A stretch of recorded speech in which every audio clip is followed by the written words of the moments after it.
Hello friend, আজকে আমি নিয়ে চলে এসেছি একটা নতুন ভিডিও নিয়ে। এই ভিডিওর মাধ্যমে আমি নিউ রিলিজ হওয়া কিল মুভিটি এক্সপ্লেন করব। কিল মুভিটি সম্পূর্ণ ধামাকাদার একটি অ্যাকশন মুভি। মুভিটির স্টার্টিংয়েই আমরা অমৃত এবং বীরেশ নামে দুজন বন্ধুকে দেখতে পাই, যারা এনএসজি কমান্ডার ছিল। তারা একটি মিশনে থাকায় তাদের ফোন অফ ছিল। এইদিকে মিশন থেকে ফিরে অমৃত দেখে তার গার্লফ্রেন্ড তাকে অনেক মেসেজ এবং ফোন করেছে, আর তার গার্লফ্রেন্ডের নাম হলো তুলিকা। তুলিকা একটি ভয়েস মেসেজে বলে যে তার বাবা তার বিয়ে ঠিক করে ফেলেছে। এরপর তুলিকা বলে যে তারা দিল্লিতে যাবে। সেটা শুনে অমৃত এবং তার বন্ধু সেম ট্রেনে চলে আসে। সেখানে এসে অমৃত তুলিকার সাথে দেখা করে এবং তাকে প্রপোজ করে একটি রিং পরিয়ে দেয়। তাই তুলিকা তার এঙ্গেজমেন্টের রিংটা খুলে সেটিকে পরে নেয়।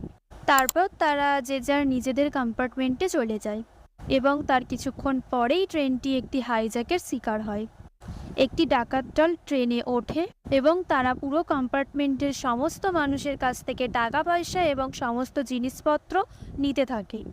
এরপর তাদের মধ্যে থেকে ফানি নামক একজন আসে তুলিকার দিকে, কিন্তু তাদের দলের কেউ একজন তাকে বাধা দেয় এবং বলে যে তুলিকার বাবা হলো অনেক বড় বিজনেসম্যান, তাই তাদেরকে আটকে রাখার কথা বলে। তখন সে তার ফ্যামিলির উপরেই নজর রাখে।